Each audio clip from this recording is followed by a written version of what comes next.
ত্রয়োদশ জাতীয় সংসদ নির্বাচনে ভোট গ্রহণ করা হবে আগামী 12 ফেব্রুয়ারি। জুলাই জাতীয় সনদ বাস্তবায়নে গণভোটও হবে একই দিন। ওই দিন সকাল 7:30 থেকে বিকেল 4:30 পর্যন্ত টানা ভোট গ্রহণ চলবে। সন্ধ্যায় জাতির উদ্দেশ্যে দেওয়া ভাষণে জাতীয় সংসদ নির্বাচনের তফসিল ঘোষণা করেন প্রধান নির্বাচন কমিশনার এএমএম নাসির উদ্দিন। প্রিয় দেশবাসী, আসসালামু আলাইকুম। বাংলাদেশ টেলিভিশন ও বাংলাদেশ বেতারে ভাষণের মাধ্যমে ত্রয়োদশ সংসদ নির্বাচনের তফসিল ঘোষণা করেন প্রধান নির্বাচন কমিশনার এএমএম নাসির উদ্দিন। আগামী 2026 সালের ফেব্রুয়ারি মাসের 12 তারিখ বৃহস্পতিবার 300 আসনে ত্রয়োদশ জাতীয় সংসদ সাধারণ নির্বাচন এবং একই সঙ্গে জুলাই জাতীয় সনদ সংবিধান সংস্কার বাস্তবায়ন আদেশ 2025 এর ওপর গণভোট অনুষ্ঠিত হবে।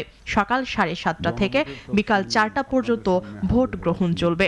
আগামী 2026 সালের ফেব্রুয়ারি মাসের 12 তারিখ রোজ বৃহস্পতিবার 300 আসনে ত্রয়োদশ জাতীয় সংসদ সাধারণ নির্বাচন এবং একই সাথে জুলাই জাতীয় সনদ সংবিধান সংস্কার বাস্তবায়ন আদেশ 2025 এর উপর গণভোট অনুষ্ঠিত হবে।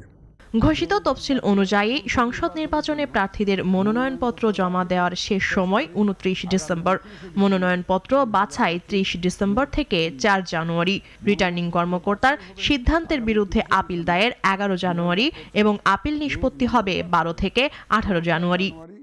মনোনয়নপত্র দাখিলের শেষ তারিখ আগামী 29 ডিসেম্বর 2025 রোজ সোমবার। মনোনয়নপত্র বাছাই হবে আগামী 30 ডিসেম্বর 2025 রোজ মঙ্গলবার হতে 4 জানুয়ারি 2026 রোজ রবিবার পর্যন্ত। প্রার্থিতা প্রত্যাহারের শেষ সময় 20 জানুয়ারি। প্রার্থিতা প্রত্যাহারের পর 21 জানুয়ারি প্রতীক বরাদ্দ হবে। সেক্ষেত্রে মনোনয়নপত্র জমার জন্য 18 দিন সময় দেওয়া হয়েছে এবং প্রচারের জন্য 20 দিন সময় রয়েছে। রিটার্নিং অফিসার কর্তৃক ভোটের 48 ঘন্টা আগে প্রচার শেষ করতে হবে, অর্থাৎ 22 জানুয়ারি থেকে 10 ফেব্রুয়ারি সকাল 7:30 পর্যন্ত ভোটের প্রচার চালানোর সুযোগ থাকবে। জুলাই অভ্যুত্থানে বদলে যাওয়া বাংলাদেশে দ্বাদশ সংসদ নির্বাচনের মাত্র 2 বছরের মাথায় এই নির্বাচন হতে যাচ্ছে। সিইসি জানিয়েছেন, এবারের নির্বাচনে মোট ভোটার 12 কোটি 76 লাখের বেশি। প্রবাসী বাংলাদেশি ভোটারেরাও পোস্টাল ব্যালটে ভোট দেওয়ার সুযোগ পাচ্ছেন। সকলের প্রতি আমার আহ্বান। মুনিয়া চৌধুরী, নাগরিক, ঢাকা। সংসদ নির্বাচন